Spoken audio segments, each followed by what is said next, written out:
So ప్రస్తుతం మనతో పాటు మాట్లాడడానికి అఖిల గారు వాళ్ళ అమ్మగారు అయితే ఉన్నారు. అసలు వాళ్ళ ఇంట్లో ఏం ఏం గొడవలు జరిగాయి, ఎలా జరిగాయి, అబ్బాయి నిజంగా అమ్మాయిని మోసం చేశాడా, మరి మోసం చేశాడు అనుకుంటే ఇంతకుముందు వీళ్ళు అసలు పెళ్ళికి ఎందుకు అంగీకరించారు, అంగీకరించిన తర్వాత ఎందుకు అబ్బాయి ఇలా చేశాడు, ఇవన్నీ కూడా పూర్తిగా మనం తెలుసుకునే ప్రయత్నించేద్దాం. అమ్మ నమస్తే. అమ్మా అయితే లాస్ట్ టైం అమ్మాయి మీతో ఎప్పుడు మాట్లాడింది? లాస్ట్ టైము మొన్న సాయంత్రము 5 గంటలకు నాకు టీ ఇచ్చింది. వాళ్ళ నాన్నమ్మకి నాకు టీ ఇచ్చి, నాన్నమ్మ ఏం చేస్తుందంటే టీవీ చూస్తుంది, తమ్ముడు ఏం చేస్తుంటే రాసుకుంటుంది అని చెప్పి, నేను షాప్ ఉంటుంది కిందనే ఉంటా పైన. మధ్యాహ్నం అంతా బంద్ చేస్తా, మళ్ళీ 4ంటికి తీస్తా. నాకు 4:30కి చాయ్ ఇచ్చింది. ఇంకా లోపలికి వచ్చి స్నానం చేస్తా అని లోపలికి వెళ్ళిందంట, అంతే. ఇంకా 2 సార్లు డోర్ కొడితే తీయలేదంట. అంతలోపే ఫాదర్ వచ్చి ఏం చేస్తుంటే స్నానంకి వెళ్ళింది, చాలాసేపు అయింది దోదిసలు నాన్న అని మా అబ్బాయి చెప్తే డోర్ గట్టిగా కొట్టినట్టు. వాళ్ళ డాడీ వచ్చినట్టే తీస్తుంది, అసలు ఒక మాటకే తీస్తుంది. వాళ్ళ డాడీ అంటే కొంచెం రెస్పెక్ట్. మమ్మల్ని అసలు ఏమి భయపడించుకుంటుంది ఆమెనే, మమ్మల్ని వాళ్ళ డాడీకి భయపడుతుంది. డోరు తీస్తుంది నేను చెప్తాను, కొట్టిండంటే తీయట్లేదంట. తీయకపోతే మా బాబాయ్ కిటికీలో నుంచి చూడు ఏం చేస్తుంది, అసలు పడుకుందయిందా అని చూస్తే ఇట్లా వేసుకుని డాడీ అని వాడు ఏం మాట్లాడతలేదు, ఇట్లా ఇట్లా అని చెప్తుండంట. అర్థం కాలేదంట ఈయనకి. అనుమానం వచ్చి డోర్ ఇట్లా నొక్కుతా కల్లా డోర్ వెళ్ళిపోయిందంట. వెళ్ళిపోయేసరికి ఊరేసుకొని ఉందంట. అంటే అమ్మాయి జాబ్ చేస్తుందని విన్నాను. అంటే మరి ఆ రోజు అమ్మాయి ఆఫీస్కి వెళ్ళలేదా? అంటే జాబ్ చేయడానికని పోయిన సంవత్సరం డిగ్రీ కంప్లీట్ అయిపోయింది. పోయిన సంవత్సరం ఖాళీగా ఉండడం ఎందుకని జాబ్ చూసుకుంటా అంటే సుచిత్రలో జాబ్ చేసింది. జాబ్ చేసిన తర్వాత ఈ ఎందుకు మానేసిందన్న కారణం ఫస్ట్ నాకు తెలియలేదు. అయితే లెటర్లో రాసింది ఏంటంటే జాబ్కు వెళ్ళి వచ్చేటప్పుడు రోడ్లో కనబడి మాట్లాడుతానని చెప్పి ఎక్కడో పిలిచి కొట్టిండంట. రోడ్డు మీద కొట్టిన సంగతి నాకు చెప్పలేదు. దానివల్లనే మానేసిందని ఇప్పుడు నేను అర్థం చేసుకుంటున్నాను. నేను 2 నెలల నుంచి జాబ్కి వెళ్ళట్లేదు. కొంచెం హెల్త్ కూడా తనకి బాగాలేదు, వద్దులే అంటే ఎంఏ చేస్తాను నేనంటే అది అప్లికేషన్ ఏదో పెట్టేసి ఇప్పుడు ఎగ్జామ్ ఉంటుందంట. మళ్ళీ ఎక్కడ సెంటర్ అదేమో వస్తుంది కదా, అక్కడ చదువుకుంటా అని చెప్పింది. అంటే సరే 2 సంవత్సరాలు చదువుకుంటా అంటే చదువుకున్నాకనే పెళ్ళి అతనికే ఇస్తాను కూడా చెప్పిన. నేను వెళ్ళి కూడా మాట్లాడినా నేను. అయితే ఇక్కడ ఒక విషయం అడగాలి ఏంటంటే, అమ్మాయి తన ప్రేమ విషయం మీ ఇంట్లో చెప్పిందా? ఇంట్లో చెప్పిన తర్వాత మీరు అంగీకరించారా? అయితే చెప్పలేదు. ఫస్ట్ అయితే నేనే తెలుసుకొని అడిగితే అవును నేను ఇష్టపడుతున్నా అన్నాడు. అబ్బాయిని అడుగుతూ ఇష్టపడుతున్నా అన్నాడు. అబ్బాయి మీ ఇంటికి వచ్చి మాట్లాడా? అబ్బాయిని మేమే బలవంతంగా తీసుకొచ్చినాం. ఒకసారి అబ్బాయి పిలిస్తే రావాలి నువ్వు మాట్లాడడానికి, మా అమ్మాయిని ఇష్టపడుతున్నావు కదా అంటే వచ్చిండు.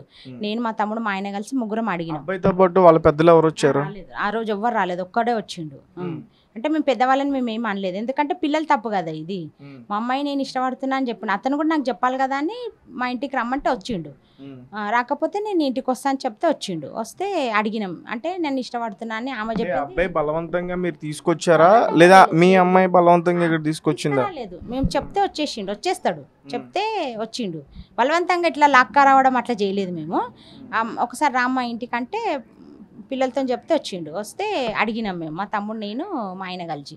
పాప కూడా ఉంది, పాప కూడా నేను ఇష్టపడతాను, అతను కూడా ఇష్టపడతాను. మళ్ళీ మీ తల్లిదండ్రులు అంటే మా తల్లిదండ్రులు నేను ఒప్పించుకుంటా, మీరు ఒప్పుకోండి అంటే.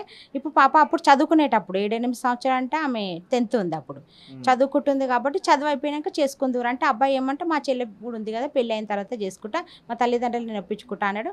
ఆలోపు వాళ్ళ తల్లిదండ్రులకు కూడా తెలిసింది, వాళ్ళు కూడా మమ్మల్ని ఏమనలే, మేము కూడా వాళ్ళని ఏమనలేదు. ఎన్ని రోజులు అవుతుంది, ఎన్ని సంవత్సరాలు అవుతుంది? వీళ్ళిద్దరు ఇష్టపడా 7-8 సంవత్సరాల నుంచి ఇష్టపడతారు. మరి 7-8 సంవత్సరాల నుంచి కూడా మీరు వాళ్ళ పెద్దలతో మాట్లాడడానికి ఎందుకు ప్రయత్నించలేదు? అంటే వాళ్ళ మమ్మీతో మాట్లాడి ఒకసారి వెళ్తే మంచిగా మాట్లాడింది, మర్యాద ఇచ్చింది, మంచిగా కూర్చోమన్నది, వాటర్ తెచ్చి ఇచ్చింది నాకు. అయితే ఇట్లా చేసి తెలుసా నీకంటే ఇక తెలిసింది. ఒకరిది తప్పు కాదు కదా, ఇద్దరిది తప్పు ఉంది, ఇద్దరు ఇష్టపడ్డారు, సరే అన్నట్టే అన్నది ఆమె కూడా. కాకపోతే ఏమన్నదంటే మా పాప ఉంది, పాప పెళ్ళైనాక మాట్లాడుకుందాం మనము, అంతలోపు మనం ఎందుకు తొందర పడాలి, మీరు మంచిగురు మేము మంచిగున్నామని అనుకొని ఒప్పుకున్నాం అంతే. ఇద్దరు అటు అంగీకరించారు, ఇటు మీరు ఒప్పుకున్నారు. మరి పెళ్లికి ఎందుకు లేట్ చేశారు? కారణాలు ఏమైనా ఉన్నాయా? అంటే వాళ్ళు చెల్లి పెళ్ళి అని చెప్పారు, నాకు కూడా తెలిసింది అంతే. ఒక ఆడపిల్ల ఉన్నప్పుడు మేము అమ్మాయిని ఇస్తామన్నప్పుడు వాళ్ళ అమ్మ కూతురు ఉందనే చెప్పింది నాకు. ఆ అబ్బాయి కూడా మా చెల్లి ఉందనే చెప్పిండు. మీరు వాళ్ళని కూడా వెళ్ళి అడగొచ్చు, అలా వాళ్ళు ఏం తప్పు చెప్పలేదు నాకు తల్లిదండ్రులు. తల్లి అయితే మా కూతురు పెళ్ళైనాక మాట్లాడతా అని చెప్పింది. కాకపోతే ఈ 6 నెలల నుంచి కొంచెము షాడిస్టు లెక్కలు చేస్తుండంట, మళ్ళీ కట్నం ఎక్కువ కావాలి. ఆ విషయాలు మీకు తెలుసా? అంటే అమ్మాయిని ఎట్లా రోడ్డు పైన కొట్టడం కానీ, అంటే వేరే రకంగా మాట్లాడడం కానీ, ఇవన్నీ కూడా జరిగాయంటూ కూడా వచ్చినాయి. కొన్ని ఏంటంటే కొన్ని స్క్రీన్ షాట్లు ఇట్లా చనిపోతానని చెప్పేసి స్క్రీన్ షాట్ బ్లేడ్తో కట్ చేసిన అవి రీల్స్ ఉంటాయి కదా, అవి తీసి నాకు అమ్మాయికి పెట్టిండు, ఇద్దరికి పెట్టిండు, నాకు కూడా పెట్టిండు టార్చర్ లాగా. అట్లా ఈ రోజు ఇది పెడతాడు, రేపు ఇంకోటి శవాలను తీసుకొని పోతుంటే పాటలు ఎట్లా పెడతాడు. పంపిస్తున్నాడు, వాట్సాప్ లో పంపిస్తున్నాడా? అట్లనే అది ఇద్దరికి వచ్చేటట్టే. మళ్ళీ 1 మినిట్లో ఓపెన్ చేస్తే ఇట్లా నేను ఓపెన్ చేసి చూసేసిన తర్వాత మళ్ళీ ఓపెన్ చేస్తారు, అది 1 మినిట్ అనమాట. ఓపెన్ చేస్తాగానే వెళ్ళిపోతుంది అది. మళ్ళీ నేను ఇంకొకరు చూపించడానికి ఛాన్స్ ఇవ్వట్లేదు, మొత్తానికి మిమ్మల్ని ఎమోషనల్ బ్లాక్మెయిల్ చేయడానికి. బ్లాక్మెయిల్ లాగా. నేను వెళ్ళి అడిగిన, నాన్న ఇట్లా చేయొద్దు కదా, తప్పు కదా, ఇట్లా ఎందుకు చేస్తున్నావు నువ్వు, నా వల్ల నీకు ఏమైనా ప్రాబ్లం ఉంటే చెప్పు అంటే, నీ వల్ల ఏం ప్రాబ్లం, నువ్వు కన్న తల్లి లాంటి దానివి, నీ కాళ్ళు మొక్కుతాను మొక్కిండు నాకు పెద్ద కొడుకు అని చెప్పిండు. పెద్ద కొడుకు లాంటి అన్నాను. పెద్ద కొడుకు అయితే నిన్న అట్లా అయినప్పుడు నేను అన్న వాళ్ళ దోస్తులతోటి, మా పాప ఇట్లా చనిపోయింది, అంత ఇష్టం అన్నప్పుడు వచ్చి చూసుకోమని నేను ఏమన్నాను, తర్వాత ఏమన్నా అంటుండొచ్చు, ఇప్పుడైతే అన్నాను ఈరోజు మొత్తం ఏమన్నా అతన్ని అని చెప్పిన. అయినా కూడా రాలేదు. వాళ్ళ ఫ్యామిలీ మెంబర్స్ ఎవరన్నా వచ్చారు ఇక్కడికి? మా తమ్ముడు వెళ్ళి చూస్తే డోర్ లాక్ చేసి ఉందంట. మళ్ళీ తల్లిదండ్రులు తప్పు చేయలేరు, నేను కూడా ఒప్పుకుంటా, తల్లిదండ్రులు మేము ఎట్లనో వాళ్ళు అట్లా. నాకు అన్న లేడంటే అన్న అతనే అని చెప్పిండు అబ్బాయి నాకు.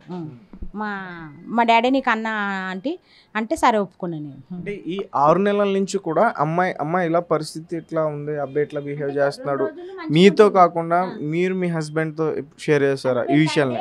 మా ఆయనకి కొంచెం హెల్త్ ప్రాబ్లం ఉందని నేను ఏ విషయాలు తెలియదు, కాకపోతే ఈ విషయము అతనికి ఇస్తామని తనకి కూడా తెలిసి మంచిగా ఉన్నారని అనుకుంటాం కదా. ఇప్పుడు ఫోన్లలో మాట్లాడుకునేది మనము నైట్లో మాట్లాడుకుంటారు, మనం చూడలేం కదా.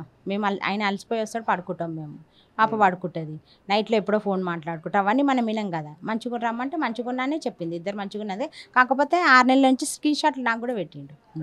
అంటే మరి నేను ఒక విషయం అడుగుతా, అంటే మీ ఇటు సైడ్ మీరు ఒప్పుకుని అటు సైడ్ వాళ్ళు ఒప్పుకొని అందరూ అంగీకరించారు అంటే, మరి వేరే ఇతర కారణాలు ఏమై ఉండొచ్చు? అమ్మాయి చనిపోయే వరకు వెళ్ళిందంటే ఏం అర్థం చేసుకోవాలి? అంటే మధ్యలో ఒక అమ్మాయి అంటే వాళ్ళ క్లాస్మేట్ అమ్మాయి వచ్చిందంట, పరిచయం. అది చిన్నప్పటి నుంచి పాప వచ్చిందంటే పరిచయం అయిందేమో, వస్తారు కదా ఎవరైనా క్లాస్మేట్లు. అయితే వాళ్ళిద్దరు రిలేషన్లు ఉన్నారని పాప చెప్పింది నాకు. వాళ్ళిద్దరు రిలేషన్లు ఉన్నప్పుడు కొంచెం ఈమెతో గొడవ పడ్డాడంట. గొడవ పడితే వద్దేసి అమ్మాయిని చేసుకుంటాడేమో అన్నాడంట. మళ్ళీ ఇంకో మాట చెప్పిండంటే 70 లక్షలు ఇచ్చే అమ్మాయి ఉంది నాకు, నేను చేసుకుంటే నాకేమొస్తుంది అని అన్నాడంట. అంటే ఇన్ని రోజుల తర్వాత గుర్తుకొచ్చిందా? అప్పుడు కూడా మేము గరీబ్గానే ఉన్నాం, మేము ఏం కట్నం ఇవ్వలేనని కూడా చెప్పినాను. కట్నం నిన్ను ఎవరు అడిగిరా అంటే, కావాలంటే ఉల్టా నీ ఖర్చులకు లేకపోతే నేను ఇస్తాను నాతో అని చెప్పిండు. డబ్బులు కూడా ఇస్తాను నాకు.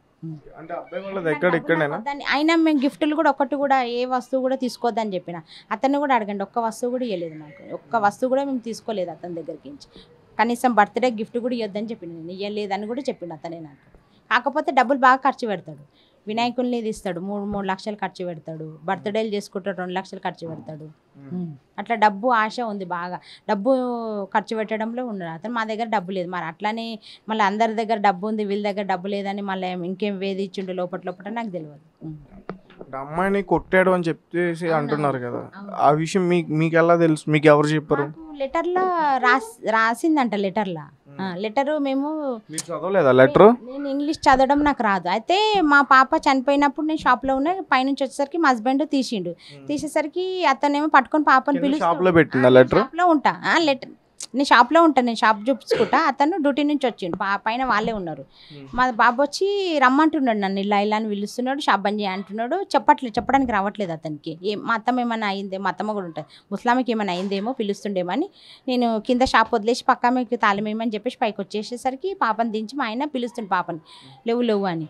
నేను ఏమైనా అయిందేమో అంటే ఇట్లా అని చెప్తున్నాడు. నాకు కొత్త క్లియర్గా లెటర్ ఉందని కూడా నాకు తెలియదు. మేము అవన్నీ ఏం పట్టించుకోలేదు, పాపని చూసుకోవాలి ఫస్ట్ అని చెప్పేసి నేను అంబులెన్స్ నీళ్ళని బయటకు వచ్చి పరిగెత్తి అందరినీ పిలుస్తున్నా, బాబు అంబులెన్స్కి ఫోన్ చేయండి, అంబులెన్స్కి ఫోన్ చేయండి. చాలామంది వచ్చారు జనాలు, పిలవంగానే వస్తారు మాకు ఎవరైనా కానీ. వచ్చేసి ఏమైందని అంకుల్ని అడిగితే ఇట్లా పాప ఇట్లా అయిందంటే అందరూ పాపని ఇట్లా లేపుతురు, లేవమని పిలుస్తున్నారు, అఖిల అని పిలుస్తున్నారు. చాలామంది వచ్చారు, ఆడవాళ్ళు వచ్చారు, మగవాళ్ళు వచ్చారు. నాకు తెలియదు, నేను ఉందని అనుకుంటున్నా. హాస్పిటల్ తీసుకొస్తే బతుకుతుంది, అంబులెన్స్కి ఫోన్ చేయండి బాబు, అంబులెన్స్ ఫోన్ చేయండి అని కాళ్ళు మొక్కుతున్నా అందరివి. అంటే మేము చేస్తామంటే మేము ఉన్నామంటే నన్ను పట్టుకున్నారు చాలామంది, నువ్వు కంగారు పడకని కూర్చోబెట్టిరు, నన్ను వాటర్ ఇచ్చిరు, అన్నీ చేసిరు మంచిగా. లెటర్లు ఇవన్నీ మాకు అప్పుడు తెలియదు. మళ్ళీ మా తమ్ముడు వచ్చిండు, మా తమ్ముడికి ఫోన్ చేస్తే వచ్చేసి చూసిండు, అతనికి అర్థమైనట్టుంది అమ్మాయి లేదు అని. వదిలేసి బెడ్రూమ్లో అన్ని సదురుతాకలే లెటర్ ఉంది, అదొకటి చేతిలో పట్టుకోండు, ఏందని చెప్తే నువ్వు చూడొద్దు ఇప్పుడు అన్నాడు నన్ను. నాకేం చెప్పాలి, నాకు అందులో లెటర్లు ఏముందో, ఏం చదివితే ఏమేమి పడిపోతుంది అని చెప్పేసి తీసుకుపోయి అతను చదివేసి పోలీస్ స్టేషన్లో ఇచ్చేసి ఫోన్ కూడా ఇచ్చేసి, మళ్ళీ ఇక ఫోన్లలో ఆమె ఏమేమి పెట్టిందో మాకు తెలియదు. స్క్రీన్ షాట్లు తీసిన అని చెప్పింది నాతోటి, అతను పెట్టినాయి నాకు ఆమెకు వచ్చినాయి స్క్రీన్ షాట్. ఇది షేర్ చేసుకుందా అంటే నార్మల్గా ఆ ముందు రోజు కానీ ఆ టైంలో. కానీ మేము ఇంట్లోనే ఉంటాం, మధ్యాహ్నం అంతా ఖాళీగానే ఉంటాం ఇద్దరం, టీవీ చూసుకుంటూ ఉంటాం, మాట్లాడతాం. నేను అబ్బాయి కూడా నీతో ఎట్లుంటుండ అంటే కూడా మంచిగానే ఉండ అన్నాడు, కాకపోతే లోపల టార్చర్ చేస్తున్నాడు. నా ముందు మంచిగా ఉన్నట్టే చెప్తుంది, లోపల అయితే టార్చర్ చేస్తుంది.